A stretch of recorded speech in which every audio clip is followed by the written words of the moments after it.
Welcome to the channel. Bank nifty expiry ये monthly का होगा, तो कल एक्सपायरी नहीं है, ये थोड़ा आप याद करके ट्रेड करना। अदरवाइज ऐसा ना हो कि आप डायरेक्टली प्रीमियम के प्रॉब्लम में फंस जाओ और हीरो जीरो के अंदर ट्रेड मत कर देना। सेकंड पॉइंट ये समझो कि कल अगर आपको बहुत अच्छा मोमेंटम चाहिए तो कौन से लेवल पे मिल सकता है, क्योंकि अभी जो मैंने कल के वीडियो में बताया था अभी भी आपको बता रहा हूँ, मार्केट एग्जैक्टली यहाँ डाई डू और डाई के लेवल पे है। ये सबसे पहले ये पैटर्न आप समझोगे ना, तो कोई भी स्टॉक के अंदर आपको लॉन्ग टर्म इन्वेस्टमेंट करना है, स्विंग ट्रेडिंग करना है या ऑप्शन का चार्ट भी देखोगे तो उसके अंदर भी ये पैटर्न आपको बार बार नजर आएगा। अगर आपको स्टॉक्स चाहिए स्विंग ट्रेडिंग के लिए या फिर ऑप्शन के अंदर कोई स्ट्रेटेजी चाहिए और डिटेल में वीडियो के अंदर स्ट्राइक प्राइस कौन से ऑप्शन में ट्रेड करना चाहिए, तो आप कमेंट कर देना, ताकि और आपके लिए ऐसे वीडियो डिटेल में बना के मैं वीकेंड में या फिर हो सकता है कि अगर टाइम मिला तो कल भी मैं अपलोड कर दूंगा। लेकिन इस वीडियो में अगर अच्छा लाइक कमेंट आएगा, अगर आप लोगों ने अच्छा शेयरिंग किया तो और डीपली डिटेल के अंदर एवरी टॉपिक हम कवर कर लेंगे।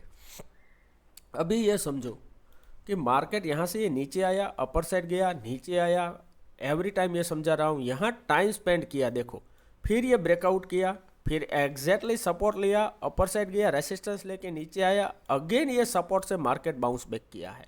ठीक है, तो हमने क्या बात किया था कि जब तक ये कैंडल का लो ब्रेक ना करे हमें पुट के साइड कुछ एग्रेसिव नहीं होना है। अगर बाई चांस किसी का एसएल हिट हो गया है तो नो प्रॉब्लम, 20 से 30 पॉइंट से ज़्यादा हमारा एसएल था नहीं और 200 से 300 पॉइंट का हमें मार्केट से मिनिमम टारगेट लेना था। तो अगर ऐसे 2-3 एसएल भी हिट हो गए ना, तो भी एक ही ट्रेड के अंदर आप फिर भी 50% से ज़्यादा प्रॉफिट में होगे। ठीक है, तो ये होता है रिस्क टू रिवॉर्ड और मनी मैनेजमेंट। अभी और एक पॉइंट समझो कि मार्केट अभी भी एग्जैक्टली सपोर्ट पे ही क्लोजिंग है। ठीक है, तो जब तक ये सपोर्ट ब्रेक नहीं करेगा हम कोई बड़ा टारगेट नहीं एक्सपेक्ट कर सकते। इन फ्यूचर यहाँ 1-2 दिन टाइम स्पेंड किया फिर ब्रेकआउट दिया तो 2000 पॉइंट के लिए हमें रेडी रहना है कॉल के साइड, या फिर अगर यहाँ एक दिन और वेट किया और एक्सपायरी के दिन अगर ये ब्रेक डाउन कर रहा है, हम 2000 पॉइंट कभी भी मार्केट के लिए यहाँ इस तरह से नहीं बोल रहा हूँ कि एक ही दिन में हो जाएगा, लेकिन हो सकता है कि यहाँ 500 पॉइंट गिर जाए, फिर 1-2 दिन वेट करे या फिर उसके नेक्स्ट दिन 1000 या 500 पॉइंट ब्रेक करे। स्लो एंड स्टडी मार्केट ये लेवल टेस्ट कर सकता है अगर इसका ये ब्रेक किया। तो अगर एक्सपायरी पे हुआ तो one of the best trade हमारे हाथ में मिलेगा। तो हमारा एक्सपेक्टेशन यही है कि कल मार्केट अगर फिर भी इसी रेंज में क्लोज हो जाए ना, यही हमारा एक्सपेक्टेशन है, क्योंकि अगर कल यहाँ मार्केट क्लोज हो गया और परसों इसका हाई ब्रेक किया या फिर इसका लो ब्रेक किया, तो expiry monthly expiry trending expiry आपको देखने की मिलने की प्रोबेबिलिटी बहुत हाई हो जाती है। तो ये होता है आपका प्लानिंग कि सबसे पहले आपके पास प्लानिंग होना चाहिए। लेकिन अगर मान लो कि कल ही बाई चांस मार्केट ट्रेंडिंग हो रहा है अपर साइड या डाउन साइड, तो इसका मतलब ये नहीं कि हम परसों के लिए वेट करेंगे, लेकिन वो हम थोड़ा सा एग्रेसिव नहीं रहेंगे, क्योंकि एक्सपायरी के दिन आपको बहुत कम कम प्रीमियम होते हैं, तो आपको रिस्क टू रिवॉर्ड बहुत अच्छा मिलता है। अभी 15 मिनट चार्ट के अंदर समझ लो कि कौन से लेवल पे हमें ट्रेड करना चाहिए। अगेन मैं आपको 15 मिनट चार्ट में थोड़ा सा बिगर पिक्चर दिखा रहा हूं ताकि आपको समझ आए। ये एरिया मैंने वीकली वीडियो में आपको दिखाया था, अभी देखो आज भी एग्जैक्टली ये एरिया से सपोर्ट लिया, अपर साइड गया, इसका रेसिस्टेंस फर्स्ट टाइम आपको मैं बताता ही हूँ। फर्स्ट टाइम जब मार्केट अपर साइड जाता है रेसिस्टेंस हिट करके नीचे आता है, फिर अपर साइड गया, अगेन ये रेसिस्टेंस लिया और यहाँ बहुत अच्छा रेंज बनाने के बाद मार्केट रुका हुआ है। अभी ये देखो यहाँ इतना बड़ा रेंज बनाया था तो मार्केट ने बहुत ही अच्छा अपसाइड मोमेंटम दे दिया।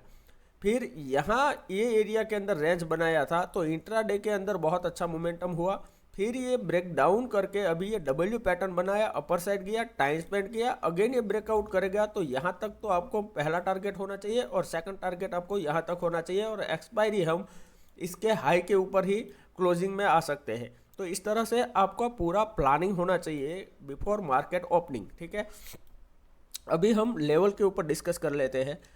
लेवल अभी क्लोजिंग है मार्केट का 46,588.05 और 14-15 पॉइंट सिर्फ 11 पॉइंट अभी प्लस आया है सिर्फ। तो ये कुछ ओवरऑल मार्केट इंट्राडे में कहीं गया नहीं है, जहां ओपन हुआ वहीं क्लोज हो गया है। अभी 15 मिनट चार्ट के अंदर आप यहाँ थोड़ा सा लेवल मार्क करके रख लेना, जो आपके लिए कल के दिन मोस्ट इंपॉर्टेंट रह सकते हैं। मार्केट यहाँ ओपन हुआ, डायरेक्टली मैंने आपको क्या बोला था कि मार्केट अगर गैप अप खुले या गैप डाउन, आपको सिर्फ 1 मिनट वेट करना है। अगर ये अपर साइड जाए फिर नीचे रिट्रेस होने के बाद अपर साइड जाए तो आपको ट्रेड करना है। क्या हुआ, अपर साइड गया नीचे आ गया, फिर अपर साइड गया नीचे आ गया, फिर ये ब्रेकआउट देने को ट्राई किया लेकिन ये दे नहीं पाया, फिर से ब्रेक डाउन किया, फिर अपर साइड गया, तो इसी रेंज के अंदर मार्केट यहाँ क्लोजिंग हो गया। तो आज साइडवेज सिर्फ मार्केट था, कुछ वॉलेटिलिटी भी खास नहीं थी। फ्री टेलीग्राम चैनल का लिंक डिस्क्रिप्शन बॉक्स में दिया हुआ है, आप जाके चेक कर सकते हो हमने कौन से ट्रेड किए, 20 के स्टॉप लॉस से कितना टारगेट लिया, आप जाके चेक कर सकते हो कि इतना नो मोमेंटम मार्केट था फिर भी हमने 3 से 4 ट्रेड के अंदर कितना प्रॉफिट निकाला और कितने एसएल हिट हुए, वो जाके आप चेक करो। चेक इसलिए मैं आपको बार बार बोल रहा हूँ कि उससे आपको पता चलेगा कि चाहे मार्केट कैसा भी हो, हम कितना मनी मैनेजमेंट करके किस तरह से हम रिस्क टू रिवॉर्ड में ट्रेड कर सकते हैं। अभी आपको ये समझ आना चाहिए कि यहाँ एक सपोर्ट एरिया बन गया है, ये एक रेसिस्टेंस एरिया बन गया है। जैसे कि यहाँ आप देख रहे हो कि ये पुराना ये सेलिंग का एरिया है, तो ये रेसिस्टेंस एरिया है, ये सपोर्ट एरिया है, ठीक है। अगर कल बाई चांस मार्केट इसी रेंज में फंस जाता है और यहीं कहीं क्लोज आ जाता है ये बॉक्स में, तो ये बहुत ही अच्छा मार्केट हो जाएगा एक्सपायरी के दिन। फिर एक्सपायरी में इसके हाई के ऊपर हम कॉल के साइड एग्रेसिव ट्रेड कर सकते हैं, यानी कि बड़ा टारगेट ले सकते हैं 1:3 1:57 तक का, या फिर ये ब्रेकडाउन करेगा तो हम पी के साइड बड़ा टारगेट के लिए हम प्लान कर सकते हैं। अभी ये समझो, अगर मान लो कि कल मार्केट फ्लैट ओपन होता है, ठीक है, तो आप खुद समझो कि अगर मार्केट फ्लैट ओपन हुआ, अपर साइड जाएगा, क्या करेगा।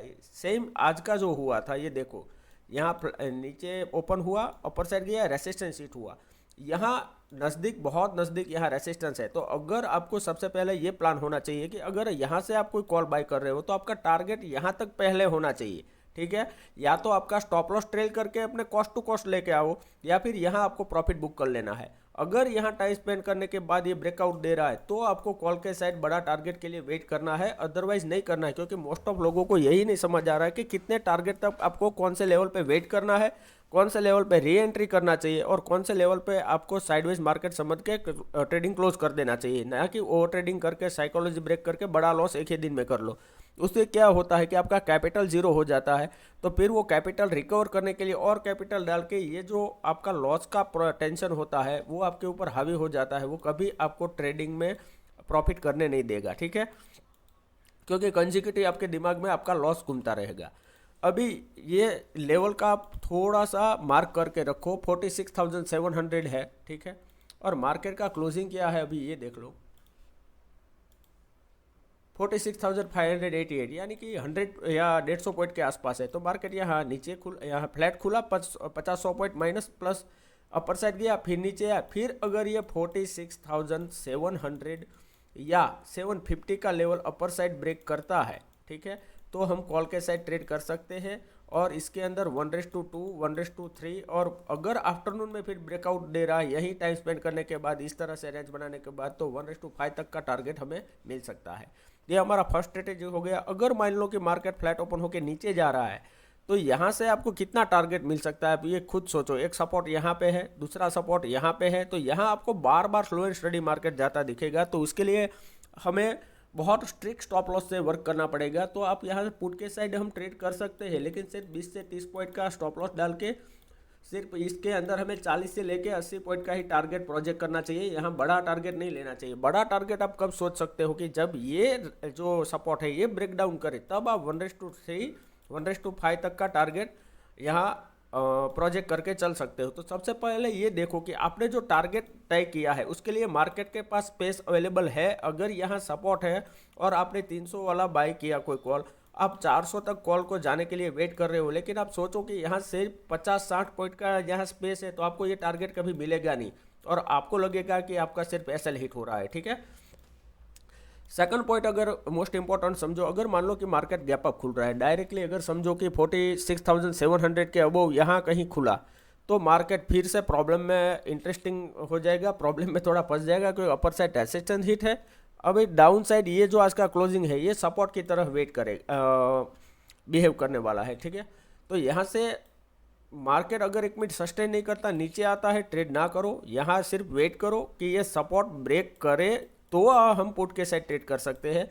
या फिर यहाँ रेंज बनाने के बाद अपर साइड इस तरह से ग्रीन कैंडल बन के दूसरी कैंडल में इसका हाई ब्रेक करे, या फिर सेकंड कैंडल नीचे आने के बाद अगर अपर साइड जा रहा है तो हम कॉल के साइड ट्रेड प्लान करेंगे। अदरवाइज ये रेंज के अंदर हम ट्रेड करना करेंगे ही नहीं, क्योंकि ऑलमोस्ट आज भी मार्केट वही रेंज में था, तो ये रेंज में आपको कुछ मिलने वाला है नहीं। तो अगर आपको पता ही है एडवांस में, तो यहाँ आपको ट्रेड नहीं करना चाहिए।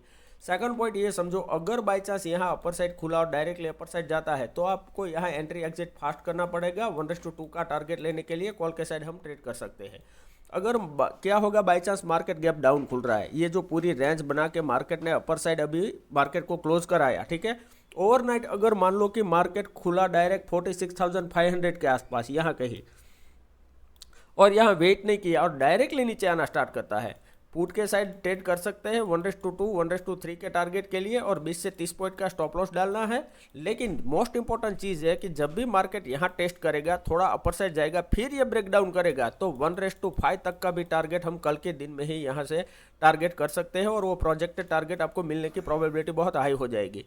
सेकंड चीज़ ये है कि अगर यहाँ गैप डाउन खुला और अपर साइड जा रहा है, जैसे कि आज का हुआ, तो क्या होगा, यहाँ रेसिस्टेंस हिट होगा, मार्केट रिजेक्ट होगा, तो यहाँ आप ना तो कॉल बाय कर सकते हो ना तो पुट, क्योंकि मार्केट बहुत 40-50 पॉइंट के अंदर रेंज में मानो कि upper side ups and downs होगा, तो आपके सिर्फ एसएल हिट हो गए। तो आपको इससे बचने के लिए क्या करना है, अगर गैप डाउन खुला, आज के रेसिस्टेंस के आसपास क्लोजिंग के पास आ रहा है, वेट करो, फिर थोड़ा रिट्रेस होके अगर ये रेसिस्टेंस अपर साइड क्रॉस करता है, तो हम कॉल के साइड ट्रेड कर सकते हैं। लेकिन अगर मान लो कि आज की तरह हुआ, जैसे कि यहाँ गैप डाउन खुला, अपर साइड रेसिस्टेंस लिया, डायरेक्टली दिन का लो ब्रेक कर रहा है, तो यहाँ से पुट के साइड हम बड़े टारगेट के लिए जा सकते हैं। उसका रीज़न क्या है, ये समझो कि अगर मार्केट ने आज यहाँ नीचे आके अपर साइड गया, फिर नीचे आके ये लेवल सस्टेन कर लिया, और बायर ने बहुत अच्छा यहाँ ट्राई कर लिया है सस्टेन करने के लिए, और आज का लो ब्रेक करने के बाद तुरंत रिवर्स हुआ है।